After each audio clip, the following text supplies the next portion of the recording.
Admiral Hyun-woo Park stood at the observation deck of the massive space station New Seoul, watching Earth rotate slowly in the distance. The blue marble looked peaceful from here, but he knew that peace was about to be shattered. His hands gripped the metal railing as he waited for the alien delegation to arrive. The communication console behind him buzzed with activity. Captain Bo-ra Kim was coordinating with Earth's diplomatic team, preparing for what might be the most important meeting in human history. She had been Earth's voice to the galaxy for 10 years, and her calm demeanor never failed to impress Hyun-woo. Today, however, he could see tension in her shoulders. "Admiral, they're requesting permission to dock," Bo-ra said, turning from her console. "3 ships, Viridian, Nether, and one I don't recognize." Hyun-woo nodded. "Grant it. And Bo-ra, remember what we discussed. No matter what they say, stay calm." The docking bay filled with strange lights as the alien ships arrived. The Viridian vessel looked like a crystal cathedral, all sharp angles and transparent surfaces. The Nether ship was harder to see, more like a cloud than a solid object.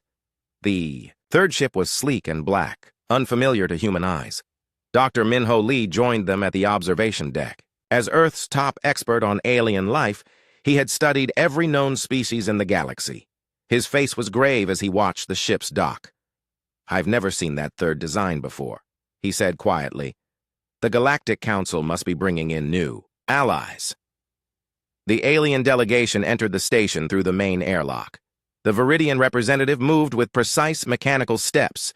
Its crystalline body caught the light and threw rainbows across the walls. The Nether floated beside it, a shifting mass of gas and energy contained within a transparent suit. The third alien was humanoid, but covered in dark scales, with 4 arms and glowing red eyes. Bo-ra stepped forward to greet them. "Welcome to New Seoul Station. I am Captain Bo-ra Kim, speaking for Earth and all human colonies." The Viridian spoke first, its voice like wind chimes in a storm. "I am Council Speaker Veltar. We come bearing the final decision of the Galactic Council regarding the human expansion." "Final decision?" Bo-ra kept her voice steady. "We were under the impression this was a negotiation," the scaled alien hissed softly. "There is nothing to negotiate, human.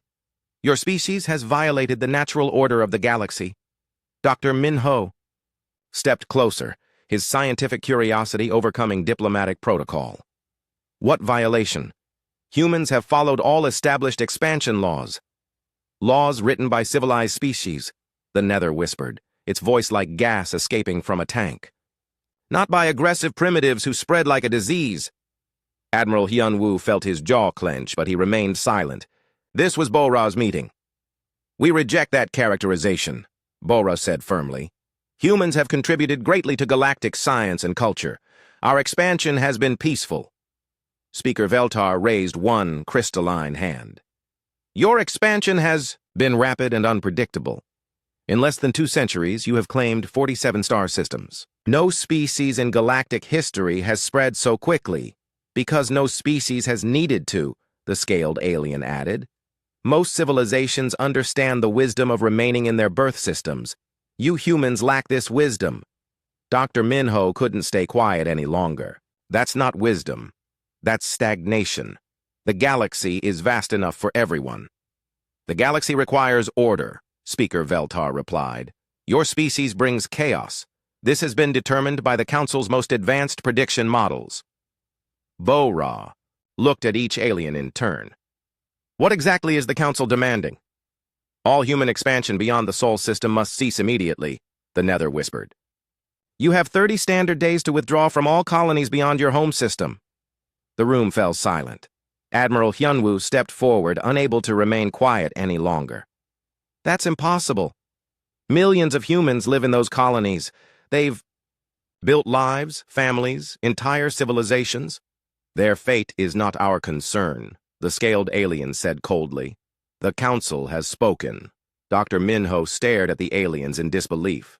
"You're talking about abandoning entire worlds. Some of those colonies have been established for over a century." "The decision is final," Speaker Veltar announced. "If humanity does not comply within 30 days, the Galactic Council will take corrective action." "What kind of corrective action?" Bo-ra asked, though her tone suggested she already knew the Answer! The Ninth Fleet has been assembled. The Nether whispered with what sounded like satisfaction. 2,000 ships under the command of the legendary Viridian war leader, Commander Talvex. Admiral Hyunwoo felt ice in his veins. The Ninth Fleet was famous throughout the galaxy. It had never been defeated in battle. It had brought dozens of rebellious species to heel over the centuries. "You're threatening war," he said quietly. "We are promising compliance," Speaker Veltar corrected. "The Ninth Fleet exists to maintain galactic order. If humanity cannot maintain order voluntarily, it will be maintained for you." Dr. Minho stepped between the aliens and the humans. "You're making a mistake. You don't understand what humans are capable of when threatened." The scaled alien laughed, a sound like breaking glass. "We have studied your species extensively, Dr. Lee. We know of your wars, your violence, your primitive emotions. That is precisely why you must be contained. Your technology is adequate but not exceptional," the Nether added. "Your military is large but lacks discipline. Your strategy is predictable because it is driven by emotion rather than logic." Speaker Veltar moved closer to the observation window, looking out at Earth. "You are not the first species to believe themselves unique, humans. The galaxy has seen many like you. All learn their place eventually." Bo-Ra took a deep breath. "And if we refuse to comply with your ultimatum?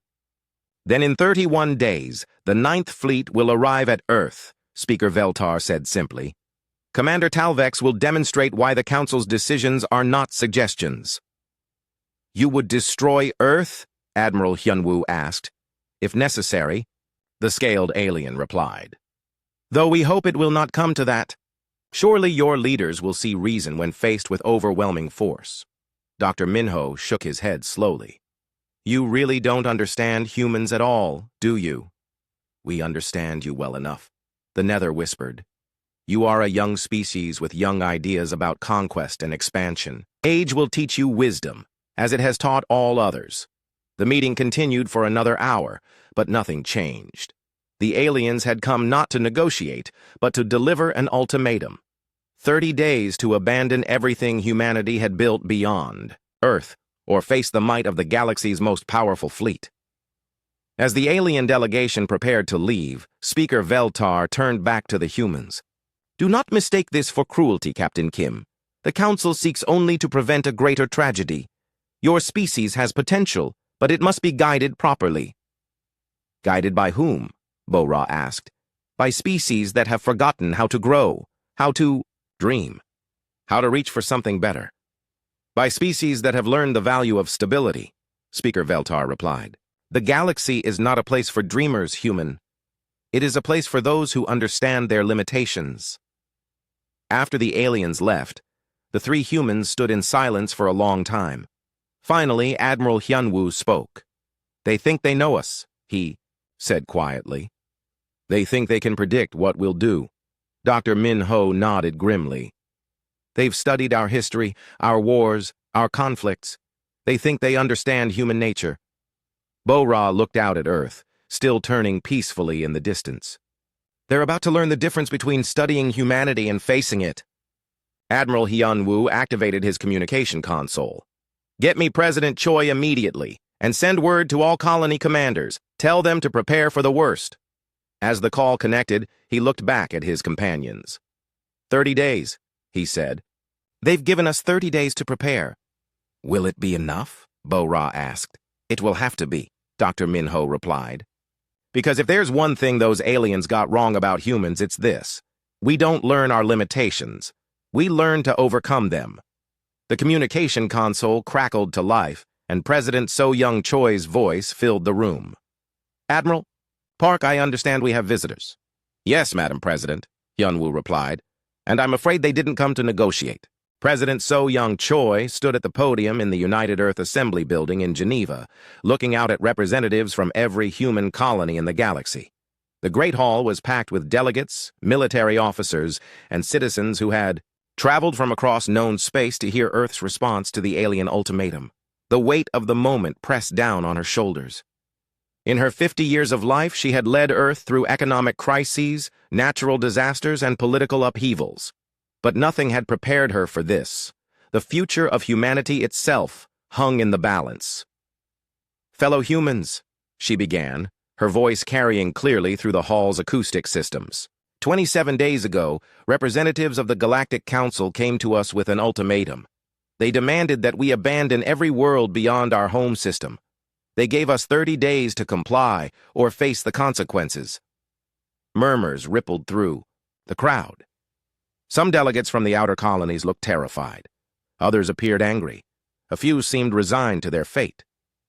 I have spent these past days consulting with military leaders, scientists, and representatives from every human world, President Choi continued. I have considered every option, weighed every consequence, and explored every alternative. She paused, letting the silence build. In the front row, General Dong-Hyun Yoon sat with his arms crossed, his weathered face showing no emotion.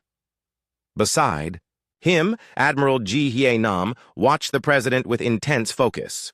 The council believes we will submit, President Choi said, her voice growing stronger. They believe that faced with overwhelming force, humanity will choose survival over freedom. They believe we are like every other species they have encountered. Another pause. The hall was completely silent now. They are wrong.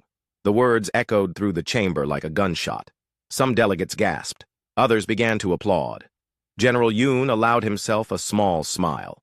We will not abandon our colonies, President Choi declared. We will not surrender our freedom. We will not bow to those who mistake our youth for weakness.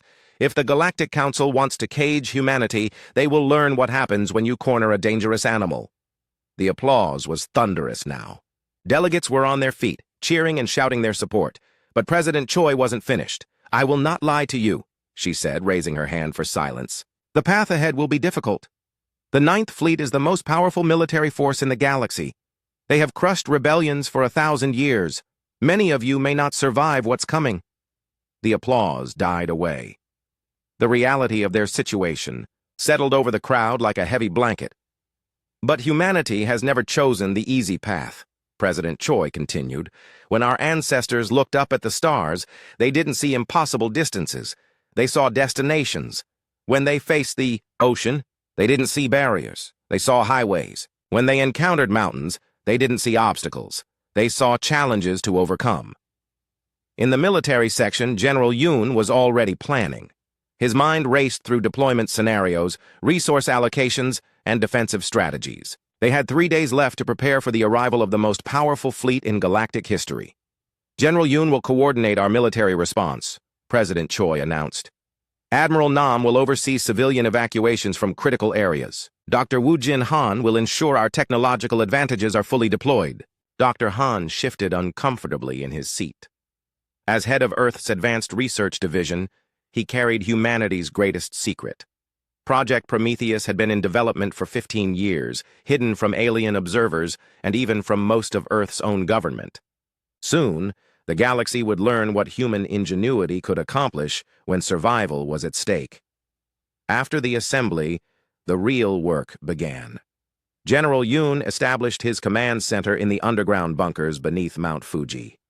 The complex had been built during the early days of human expansion, designed to coordinate military operations across multiple star systems. "Status report!" General Yoon barked as his staff gathered around the central hologram table. Colonel Sungmin Ko stepped forward with a data tablet. All colonial militias have been mobilized. The Mars defense grid is at full readiness. Luna, base has armed all orbital platforms. Good. What about the outer colonies? New Shanghai and New Busan have begun evacuating non-essential personnel, Colonel Ko replied, but most colonists are choosing to stay and fight. General Yoon nodded grimly. He had expected as much. Humans were stubborn that way. Meanwhile, Admiral Nam was coordinating the largest evacuation in human history from her command ship orbiting Earth. The UES Sejong was a massive vessel designed to coordinate fleet operations across vast distances. "Commander Oh," she called to her tactical officer. "What's the status on civilian transports?" Commander Tae-min. Oh consulted his displays. "We have 3,000 civilian ships moving people from the outer colonies to safer systems. But it's not enough, Admiral. We can't evacuate everyone in time." "Then we make sure those who stay have a fighting chance," Admiral Nam replied. What's the word from Lieutenant Seo? She's in the new Sol system, coordinating with local resistance cells, Commander O reported. The colonists there are preparing for guerrilla warfare if the main defense fails. Lieutenant Eunji Seo was indeed busy in the outer colonies, but not just with resistance planning. She was also overseeing the deployment of Project Prometheus devices throughout human space. Each device looked like ordinary space debris or abandoned cargo containers. The aliens would never suspect that humanity had turned the entire solar system into a weapon. Deep beneath the surface of Ceres, Dr. Han worked frantically in his secret laboratory. Project Prometheus was his life's work, and now it would be humanity's salvation or its epitaph. Final systems check, he called to his team of engineers. Fusion reactors are stable, reported engineer Eugene Bay. Targeting systems are online. Stealth fields are active. Communication networks? All platforms can receive and execute commands simultaneously, confirmed technician In-Soo Choi. The aliens won't know what hit them until it's too late. Dr. Han allowed himself a moment of satisfaction. The Galactic Council thought they understood human technology. They had observed human ships, studied human weapons, analyzed human tactics. But they had never seen Project Prometheus. They had no idea that humans had been preparing for this war for years. Back on Earth, Captain Sung-Ho Lim was preparing his ship for what would likely be the last battle of his career. The UES Incheon was one of Earth's newest battleships, equipped with the latest human technology. But it was still just one ship among 200, facing an enemy fleet 10 times larger. "Captain," his communications officer called, "we're receiving deployment orders from Fleet Command. Put them on screen," Captain Lim ordered. Admiral Nam's face appeared on the main display. "All ships, you are to take positions in the asteroid belt between Mars and Jupiter. Make yourselves visible to enemy sensors. Let them see exactly how outmatched we appear to be." Captain Lim smiled grimly. He understood the strategy. The aliens expected to face a desperate but conventional defense. They would advance confidently, believing victory was assured. They had no idea they were walking into the most sophisticated trap in human history. On Earth, President Choi met with her cabinet for the final time before the alien fleet arrived. The mood was somber but determined. "Madam President," said Defense Secretary Kyung-Soo Ahn, "our latest intelligence suggests the 9th Fleet will arrive in approximately 18 hours. "Are we ready?" President Choi asked. General Yoon answered, for the group. "As ready as we can be. Project Prometheus is fully deployed. Our fleet is in position. Civilian evacuations are as complete as possible given the time constraints. And if we lose? Then humanity dies standing up," Admiral Nam said quietly. "The colonies will remember that Earth didn't surrender. Future generations will know we chose freedom over slavery." President Choi nodded. "Then we'd better make sure there are future generations to remember us." Dr. Han's voice crackled over the communication system from his hidden bunker. "Madam President, I want to assure you that the aliens have never encountered anything like what we're about to show them. They think they understand human warfare because they've studied our history. But history is the past. They're about to meet humanity's future." As the meeting ended, President Choi returned to her private office. She had one last message to record, something for humanity to remember if everything went wrong. "My fellow humans," she said to the camera, "if you are watching this, then our plan has failed and Earth has fallen. But do not despair. Do not surrender. Remember that we chose to fight rather than submit. Remember that when faced with the choice between freedom and safety, humanity chose freedom." She paused, thinking of all the human worlds scattered across the galaxy, all the children who would grow up either free or enslaved based on what happened in the next few days. The aliens think they know us. They think they can predict our actions, control our destiny, limit our potential. They are wrong. We are not just another species to be managed and contained. We are humanity. We reach for the stars not because it is easy, but because it is necessary. We explore not because we are restless, but because we are alive. The recording would never be broadcast. In 18 hours, the 9th Fleet would arrive, and humanity would show the galaxy that some specky space near the edge of the Sol system shimmered like water disturbed by a stone. Reality bent and twisted as massive ships emerged from hyperspace, their hulls gleaming in the distant light of Earth's sun. One by one they appeared, until the darkness was filled with the largest military fleet ever assembled in galactic history. Commander Talvex stood on the bridge of his flagship, the massive Viridian dreadnought Crystal Storm. His crystalline body reflected the light from 1,000 displays, showing the positions of his fleet. 2,000 ships spread out in perfect formation, each one a testament to the technological superiority of the Galactic Council. "Fleet deployment complete, Commander," reported his tactical officer, a 6-armed hexapod named Clicktar. "All ships report ready for combat operations." Talvex nodded, his crystal face showing satisfaction. "Excellent.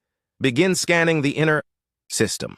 Let us see what the humans have prepared for us." The bridge crew worked efficiently, their various alien forms moving with practiced coordination.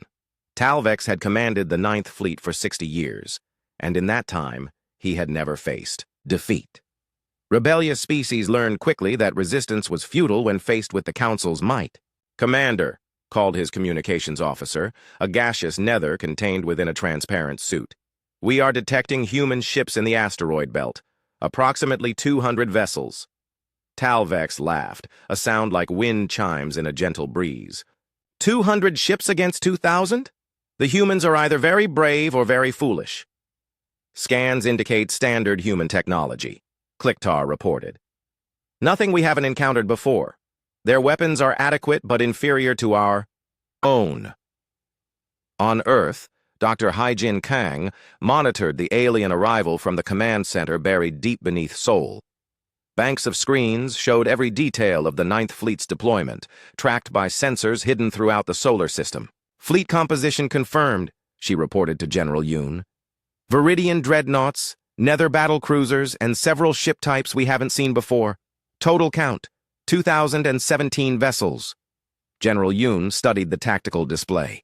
The alien fleet was spreading out in a classic formation, designed to overwhelm defensive positions through sheer firepower. It was exactly what Earth's strategists had predicted. "Have they detected our hidden assets?" he asked. "Negative," Dr. Kang replied. "Their scans are passing right over the Prometheus platforms. The stealth technology is working perfectly." In space, Captain Sung-Ho Lim received his final orders aboard the UES Incheon. Around him, the human fleet took defensive positions among the asteroids. The ships looked small and insignificant compared to the approaching alien armada. "All ships, this is Admiral Nam," came the voice over the communications system. "Remember your orders. Make them believe we're planning a conventional defense. Let them think they know what we're doing."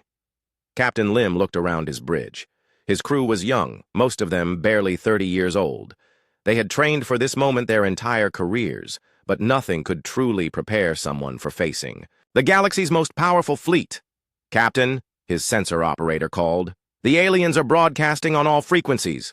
Put it through," Captain Lim ordered.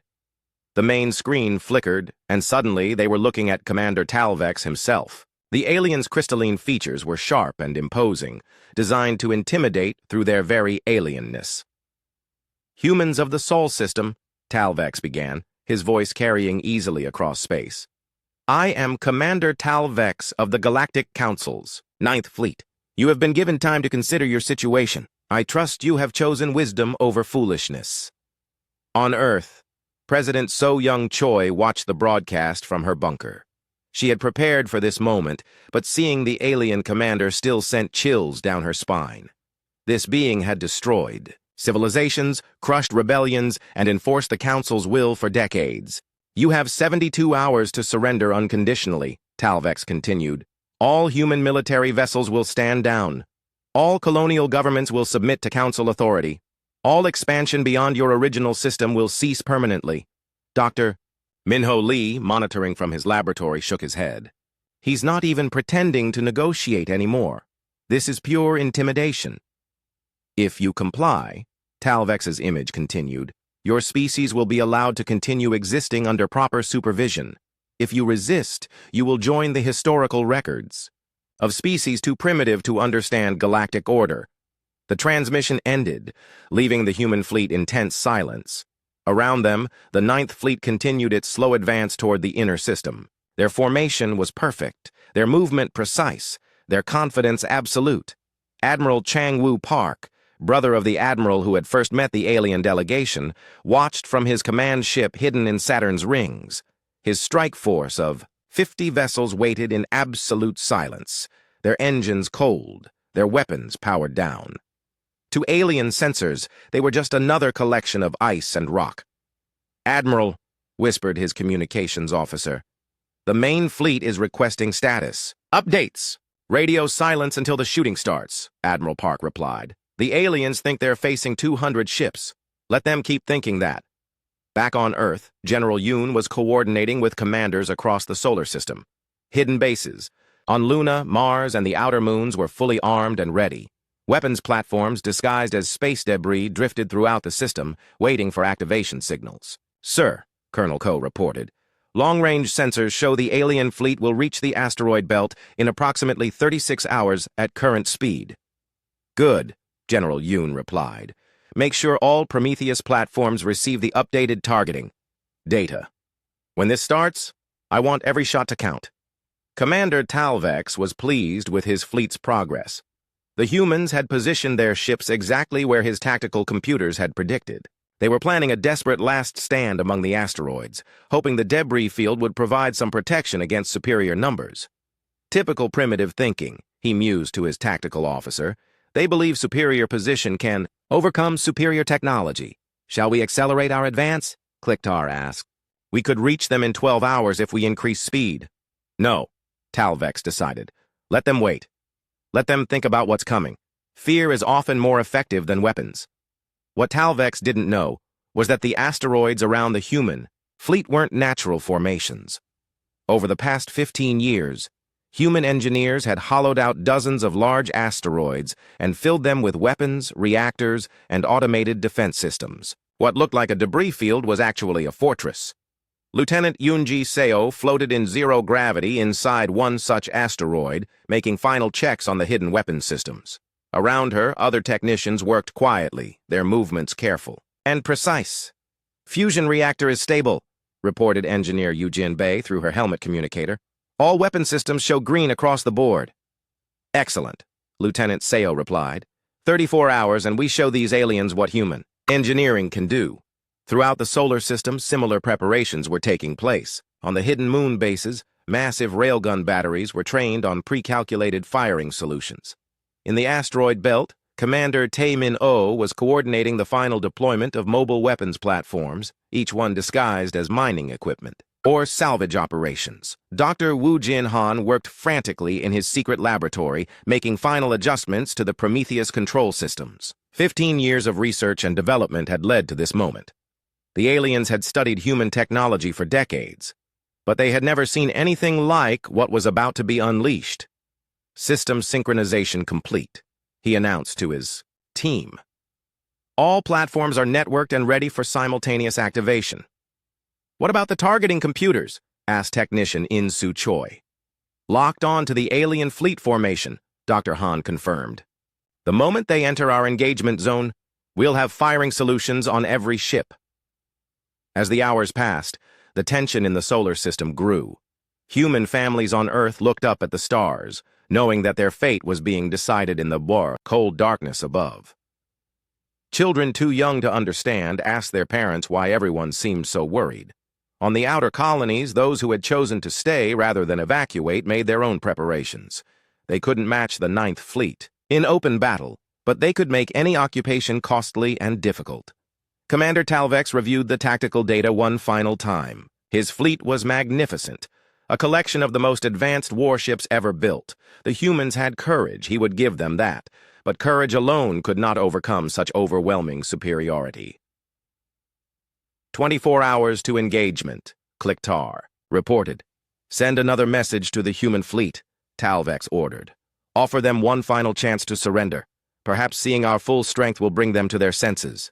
The message was broadcast on all frequencies. "Human vessels, you are greatly outnumbered and outgunned. Your position is hopeless.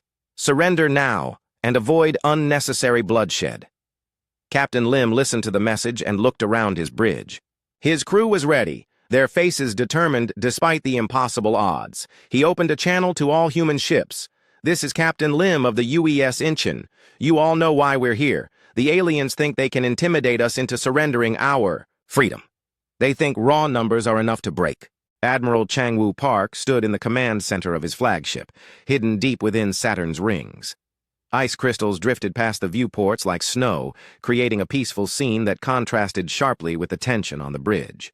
His strike force had been waiting in silence for 36 hours, watching as the Ninth Fleet approached the asteroid belt where the main human force waited. "Admiral," his communications officer whispered, "General Yoon is requesting final confirmation on all units."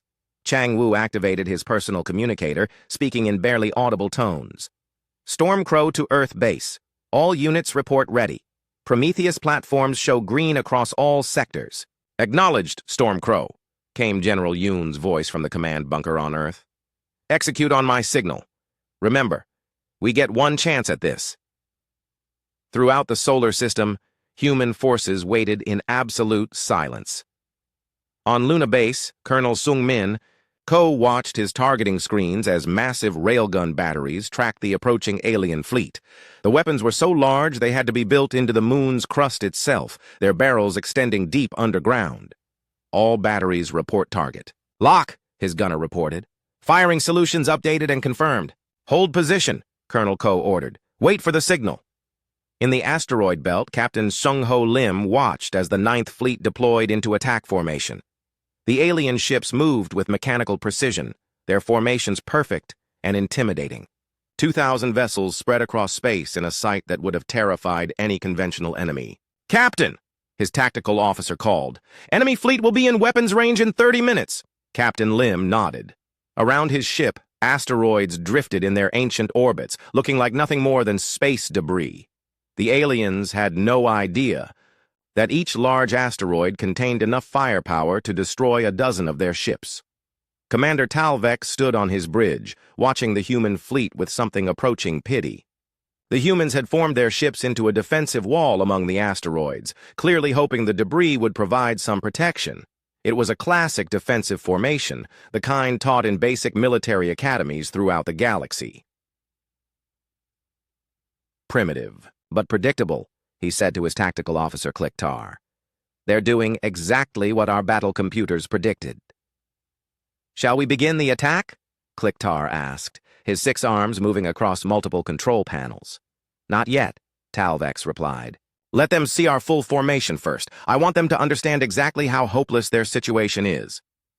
The Ninth Fleet continued its advance, ship after ship emerging from hyperspace until the entire armada was visible. Viridian crystal ships caught the light of distant stars. Nether vessels moved like living shadows.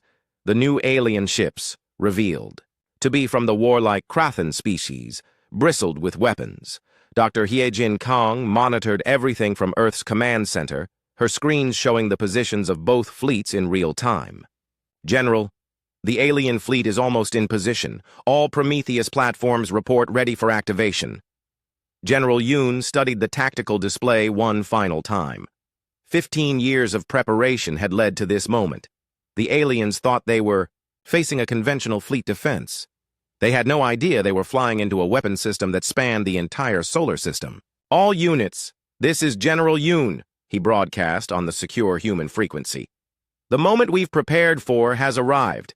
Today, we show the galaxy that humanity will not be caged. Execute Operation Prometheus." Admiral Changwoo Park heard the signal and felt his heart rate increase. "All ships, this is Admiral Park. Light them up." What happened next changed the course of galactic history. Throughout the solar system, objects that had appeared to be nothing more than space debris suddenly came alive. Thousands of Prometheus platforms activated simultaneously, their fusion reactors powering up weapons that had been hidden for years. The first shots came from the asteroid belt itself. What the aliens had thought were large rocks suddenly opened. Like flowers, revealing massive weapons batteries, fusion lances lanced out across space, striking alien ships with devastating accuracy. "What in the name of the crystal gods?" Commander Talvex shouted as his flagship shook under weapons fire from every direction. "Where are those shots coming from?" "Unknown contacts all around us," Kliktar reported, his voice filled with panic. "The asteroids, they're armed. Everything's armed!" The Ninth Fleet's perfect formation dissolved into chaos as weapons fire erupted from all directions. Ships that had been advancing confidently suddenly found themselves under attack from sources they couldn't identify. Captain Lim smiled grimly as he watched alien ships trying to return fire at targets they couldn't even see. All human ships. Execute Phase 2. Show them what our inferior technology can do. The human fleet, which had appeared so small and helpless, suddenly revealed its true capabilities. Ships that had looked like standard frigates opened weapon ports that shouldn't have existed, revealing fusion cannons that matched anything in the alien arsenal. Commander Yujin Bei led a squadron of stealth fighters that had been hiding in Saturn's rings. Her ships had been invisible to alien sensors, coated with technology that made them appear to be just more ice crystals. Now they struck at the rear of the alien formation, their weapons targeting the command ships. "This is Blade. Squadron!" she reported as her fighters tore through a formation of nether cruisers. "Engaging enemy command vessels. They never saw us coming." On Luna Base, Colonel Ko finally gave the order his gunners had been waiting for. "All batteries, open fire!" The moon's surface erupted as massive railgun batteries revealed themselves. Projectiles moving at significant fractions of light speed crossed the solar system in minutes, striking alien ships with kinetic energy that no shield could stop. The Krathan battlecruiser Doom's Edge simply vanished as a railgun slug passed, threw it from nose to tail. The ship's captain didn't even have time to register what had happened before his vessel came apart around him. Dr. Wu Jin Han watched his life's work unfold from his hidden laboratory. The Prometheus platforms were performing exactly as designed, their targeting computers coordinating attacks with ruthless efficiency. "Platform efficiency at 97%, reported engineer Yujin Bei. "The aliens can't adapt fast enough to our targeting patterns." "That's because they've never faced anything like this," Dr. Han replied with satisfaction. "They study conventional warfare. This is something entirely new." Commander Talvex fought to regain control of his fleet as explosions bloomed around him. Ships that had dominated space lanes for centuries were being destroyed by weapons they couldn't even locate. His tactical displays showed chaos, with weapons fire coming from every direction. "Communications," he barked. "Get me a fleet-wide channel." "Sir, we're being jammed on all frequencies," his communications officer reported. "The humans are using some kind of quantum interference pattern we've never encountered." In fact, Lieutenant Yunji Seo was coordinating the jamming operation from her hidden position in the asteroid belt. "Jamming efficiency at maximum," she reported to Earthbase. "The aliens can't coordinate their responses." The battle was becoming a rout. Alien ships, designed for conventional fleet engagements, found themselves fighting an enemy that seemed to be everywhere and nowhere at once. Every asteroid could be a weapons platform. Every piece of debris could hide a missile launcher. Admiral, Changwu Park's strike force emerged from Saturn's rings like avenging angels, their weapons blazing as they struck at alien ships trying to retreat. "This is Storm Crow to all units. The enemy is breaking formation. Pursue and destroy." Commander Talvex watched in horror as his mighty fleet was torn apart by an enemy he had underestimated. The humans weren't fighting a conventional battle. They had turned the entire solar system into a weapon. "Sir," Kliktar reported, his voice shaking, "we've lost over 400 ships in the first hour. Casualty reports are still coming in." "Impossible," Talvex said, but the evidence was right in front of him. The humans had been planning this for years, maybe decades. Every piece of space debris, every abandoned satellite, every seemingly innocent cargo container had been part of an elaborate trap. On Earth, President So-Young Choi watched the battle unfold from the command bunker. The reports coming in were almost too good to believe. "Madam President," General Yoon reported, "preliminary estimates show 30% of the alien fleet destroyed or disabled. Our losses are minimal."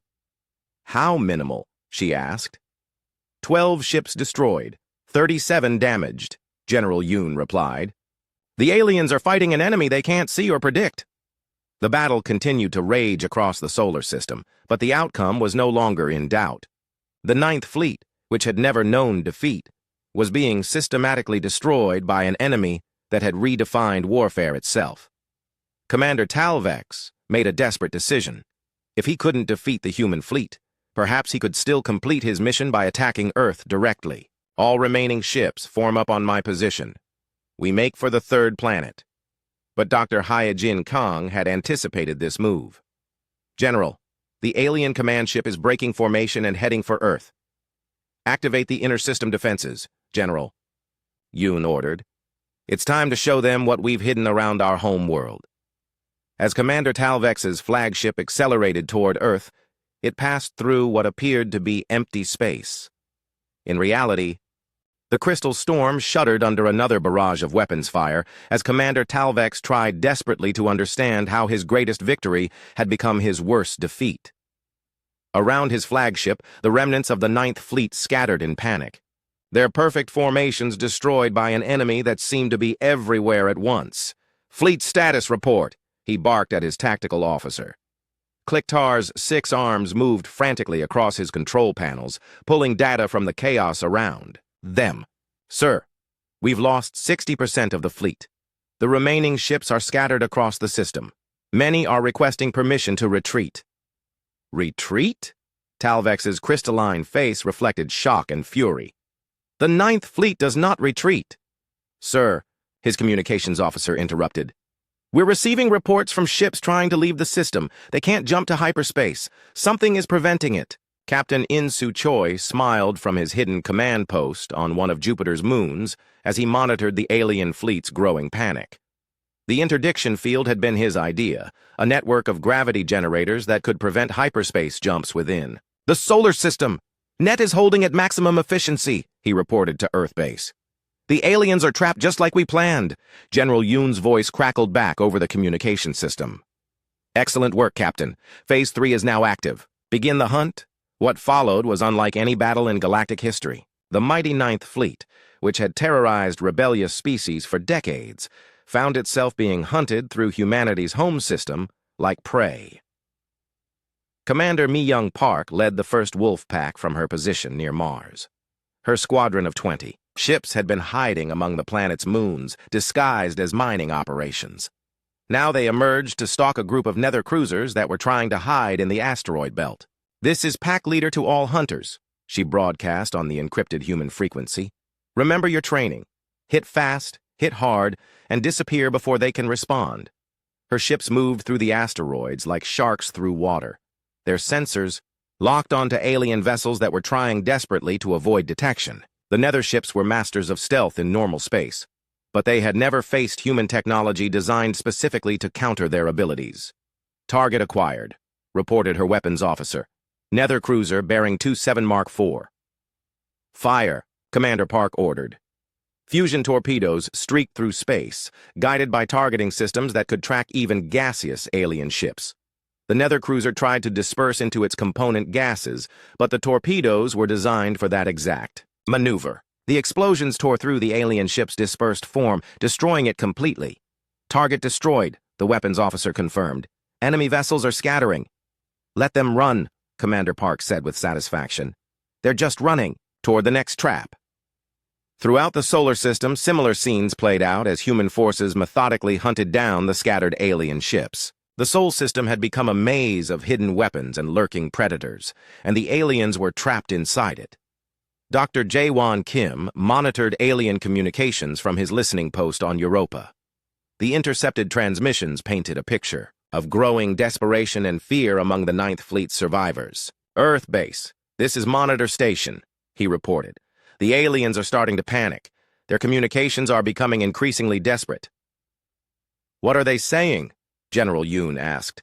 "They're calling for reinforcements, but they can't get messages out of the system. Our jamming is too effective. Some ships are starting to surrender." On his flagship, Commander Talvex faced the impossible reality that his fleet was being destroyed by an enemy he had completely underestimated. The humans weren't just fighting back, they were winning. Decisively. "Sir," Clicktar reported with fear in his voice, "long-range sensors show human ships using the system's gravity wells as weapons. They're manipulating asteroid trajectories and even redirecting comets." Talvex stared at his displays in disbelief. The humans had weaponized their entire star system. They were using gravity generators to throw asteroids at his ships. They were directing solar flares through magnetic field manipulation. They had even managed to guide several comets toward his fleet positions. "This is impossible," he whispered. No species has ever developed such capabilities. What Talvex didn't understand was that humanity had been preparing for this war since first contact with alien species. Every human expansion into space had been designed with defense in mind. Every mining operation had double duties as weapons. Emplacement. Every space station could transform into a fortress. Commander Yu-Jin Bai led another attack run against a group of Krathan battlecruisers that were trying to establish a defensive position near Saturn. Her stealth fighters moved through the planet's rings like ghosts, invisible to alien sensors until the moment they attacked. "This is Ghost Squadron," she reported as her fighters launched their torpedoes. "Engaging enemy heavy units. They're trying to fortify near the gas giant." The Krathan ships, designed for aggressive assault tactics, found themselves under attack by enemies they couldn't detect until it was too late. Their heavy armor meant nothing against weapons that struck from unexpected angles, but the most devastating attack came from an unexpected source. Major Kyung-Soo An had been orbiting Earth in a single-man fighter waiting for his moment. When Commander Talvex's flagship made its desperate run toward Earth, An was ready. "Earth base, this is Phoenix 1. He reported as he accelerated toward the crystal storm. "I have a clear approach to the enemy flagship." "Phoenix 1, your mission is surveillance only," General Yoon replied. "Do not engage directly." "Negative, Earth base," Major An said calmly. "The flagship is preparing to ram Earth. Someone has to stop them." Talvex had indeed made the desperate decision to ram his ship into humanity's home world. If he was going to die, he would take Earth with him. The crystal storm accelerated toward the blue planet, its massive bulk aimed at the largest population centers. "All power to engines," Talvex ordered. "If we cannot defeat them in battle, we will show them the price of defying the Council." But Major An had other plans. His fighter was small and fast, designed for exactly this kind of mission. As the crystal storm approached Earth's atmosphere, An intercepted it with a precision that spoke of years of training. "For humanity," he said quietly as he activated his ship's self-destruct sequence. The explosion was visible from Earth's surface, a brilliant star that bloomed in the darkness before fading away. Both ships were vaporized instantly, but Earth was saved. President So-Young Choi watched from the command bunker as the alien flagship was destroyed just outside Earth's atmosphere. "Status report on Major An," she requested quietly. No response. "From Phoenix 1. Came the somber reply. "We must assume the pilot was lost." The president closed her eyes for a moment, thinking of another hero who had given everything for humanity's freedom. When she opened them again, her expression was determined. "Make sure his sacrifice is recorded properly," she ordered. "And make sure the aliens know exactly what it cost us to stop them." With their flagship destroyed and their fleet scattered, the remaining alien ships lost all coordination. Some tried to surrender. Others attempted desperate attacks that were quickly countered by human forces. A few simply shut down their engines and waited for capture. Admiral Chang-Woo Park coordinated the final phases of the battle from his command ship. The mighty Ninth Fleet, which had arrived with such confidence, was now reduced to scattered survivors hiding among planets and asteroids. "All units, this is Storm Crow," he broadcast. "The enemy fleet is broken. Begin recovery operations for any survivors who wish to surrender."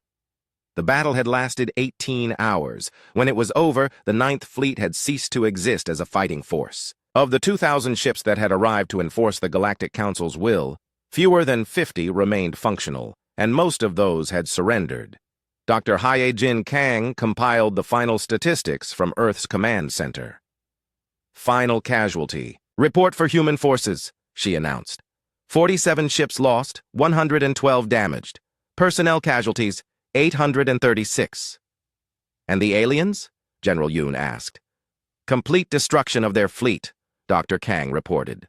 "We estimate fewer than 10,000 survivors from their entire armada." The numbers were staggering. Humanity had faced the galaxy's most powerful fleet, and not just defeated it, but annihilated it. The species that the Galactic Council had, dismissed as primitive and predictable, had just rewritten the rules of warfare. Captain Ha-Na Yu began leading salvage operations to recover alien technology and rescue survivors. Many of the captured aliens seemed to be in shock, unable to comprehend how their mighty fleet had been so thoroughly destroyed. The humans, one captured Viridian officer kept repeating, they turned their entire star system into a weapon. How is such a thing possible? Captain Yu didn't answer. She was too busy cataloging the advanced alien technology that would soon make humanity even more dangerous. The Ninth Fleet had come to destroy human expansion. Instead, they had provided the tools for humanity to expand faster than ever before. As the last alien ship was either destroyed or captured, Admiral Chang-Woo Park sent a message to Earth Base. Sol system is secure. The hunt is complete. Not a single enemy vessel has escaped to report our cap. 3 days after the last alien ship had been destroyed, Captain Hana-Yu floated through the wreckage of what had once been the most powerful fleet in galactic history. Her salvage teams worked methodically through the debris field, recovering technology and searching for survivors. "Captain," her technical officer reported through the communication system, "we've recovered the main data core from one of the Viridian command ships. Dr. Young is going to want to see this." Captain Yu maneuvered her salvage craft toward the recovery ship UES Busan, where Dr. Sung Ho Jung was leading the analysis of captured alien technology. The debris field around them stretched for millions of kilometers, a graveyard of ships that had once seemed invincible. "What do we have?" she asked as she docked with the Busan. Dr. Jung looked up from his analysis station, his eyes bright with excitement. "Captain, this data core contains detailed information about Galactic Council fleet dispositions, technology specifications, and political structures. We now know more about our enemies than they probably know about themselves." The recovery operations had been massive. Human crews worked around the clock to salvage everything useful from the destroyed alien fleet. Advanced weapons systems, hyperspace engines, alien computer systems, even biological samples from the various species that had crewed the ships. On Earth, President So-Young Choi met with her military commanders to review the implications of their victory. The mood in the command bunker was cautiously celebratory, but everyone understood that this was just the beginning. "Status report on the recovery operations," she requested. Admiral Dae-Jung Ryu, who had coordinated the post-battle cleanup, stood to address the group.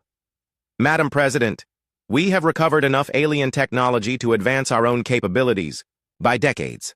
Our scientists are already working on improvements to our ships and weapons." "What about prisoners?" President Choi asked. "Approximately 8,000 alien survivors in custody," Admiral Ryu reported. "Most are cooperating fully. They seem genuinely shocked by the outcome of the battle." General Yoon leaned forward in his chair. "They should be shocked. The Ninth Fleet hadn't lost a battle in over 200 years. Now it doesn't exist. Dr. Sang Ho Jung's voice crackled over the communication system from the Busan. "Madam President, you need to hear this. We've intercepted pre-battle communications from the alien fleet. They were so confident of victory that they had already prepared occupation forces for human colonies." "Show me," President Choi ordered. The main screen in the command bunker lit up with translated alien communications. Messages between Ninth Fleet commanders discussed how quickly they could establish control over human worlds, which human leaders should be eliminated, and how to most efficiently suppress human culture. "They weren't planning to just defeat us," Admiral Ryu observed grimly. "They were planning to erase us." President Choi studied the messages for several minutes before speaking. "Then we made the right choice. This wasn't about territorial disputes or expansion rights. This was about survival." Admiral Chang-Woo Park entered the bunker, still wearing his battle-stained uniform. His strike force had been responsible for some of the most devastating attacks against the alien fleet, and his ships were still hunting down the last few pieces of wreckage. "Madam President," he said, "we've confirmed that no alien ship escaped the system. Whatever the Galactic Council knows about our capabilities, they learned it before this battle began." "Which means?" President Choi asked. "Which means they have no idea what just happened to their most powerful fleet," Admiral Park replied with satisfaction. "As far as they know, the Ninth Fleet simply vanished." The implications were staggering. The Galactic Council had sent their mightiest force to crush humanity, and that force had disappeared without sending a single message back to headquarters. From the Council's perspective, 2,000 ships had simply vanished into the void. Captain Hana-Yu returned to Earth with the final salvage reports. The recovered technology was already being studied by human scientists and engineers who were amazed by what they found. Some of their systems are actually inferior to our own, reported Dr. Wu Jin Han, who had emerged from his secret laboratory to examine the alien technology. They've become complacent over the centuries. Their weapons are powerful, but not innovative. What about their ships? Admiral Ryu asked. Fast and well protected, but designed for conventional warfare, Dr. Han replied. They never imagined fighting an enemy that could turn an entire star system into a weapon. The interrogation of alien prisoners was providing even more valuable intelligence. Commander Mi-young Park, who had led many of the wolf pack attacks during the battle, was now coordinating the prisoner interviews. They keep asking the same question, she reported to the command staff. How did we manage to coordinate so many hidden weapons across such a vast area? They can't understand our communications technology. What are you telling them? President Choi asked. The truth, Commander Park replied. That we've been preparing for this war since first contact. They seem to find that impossible to believe. In fact, the alien prisoners were having difficulty accepting any aspect of their defeat. The Ninth Fleet had been the Galactic Council's ultimate weapon, used to enforce their will for centuries. The idea that a species they considered primitive could not only defeat, but annihilate such a force challenged everything they believed about galactic order. Dr. Sang-ho Jung made perhaps the most important discovery while examining alien biological samples. Madam President, I need to show you something. These aliens, all of them, they're genetically stagnant. What does that mean? She asked. It means they stopped evolving millions of years ago, Dr. Jung explained. Their societies are so stable, so controlled, that natural selection no longer operates. They've lost the ability to adapt quickly to new challenges. And humans? Are still evolving rapidly, Dr. Jung said with a smile. We're a young species in a hostile galaxy. We've had to adapt or die for our entire existence. That's why we could develop these new warfare concepts while they couldn't even imagine them. As the weeks passed, the full implications of humanity's victory became clear. The aliens had underestimated not just human technology or tactics, but human nature itself. They had expected to face a conventional enemy using conventional strategies. Instead, they had encountered a species that redefined warfare itself. Captain Insu Choi, who had maintained the interdiction field that trapped the alien fleet, was now working on expanding the technology. We can create these gravity nets around any of our colonies, he reported. No hostile fleet will ever be able to retreat from human space again. Admiral Chang-woo Park was already planning humanity's next moves. With the alien technology we've recovered, we can accelerate our expansion program. New colonies, better ships, improved weapons. The galaxy is going to learn that attacking humanity was their biggest mistake. But President So-young Choi had a different priority. She entered the communications center and prepared to record a message that would change galactic politics forever. Begin recording, she ordered. The camera activated, and President Choi looked directly into the lens. She knew this message would eventually be broadcast on every alien communication frequency in the galaxy. To the Galactic Council and all species who would threaten humanity, she began, her voice calm but filled with unmistakable steel. You sent the Ninth Fleet to our home system with the intention of forcing us into submission. You believed that overwhelming force would break our will and teach us our place in your galactic order. She paused, letting her words sink in. The Ninth Fleet arrived at Seoul 3 days ago with 2,000 ships and absolute confidence in their superiority. They came as conquerors, bringing occupation forces and plans to erase human culture. They gave us one final chance to surrender our freedom and submit to your authority. Another pause. Behind her, displays showed the debris field that had once been the galaxy's most powerful fleet. The Ninth Fleet no longer exists. Every ship has been destroyed or captured. Every crew member is dead or in our custody. Your mighty armada, which had terrorized the galaxy for centuries, was completely annihilated in 18 hours. President Choi's expression grew harder. Let this be our final warning to the Galactic Council and any who would follow in their path. Humanity will not be caged, controlled, or contained. We will continue to expand, to explore, to grow, and to evolve. Any force sent against us will meet the same fate as the Ninth Fleet." She leaned forward slightly, her eyes intense. "You thought you understood warfare because you had studied our history?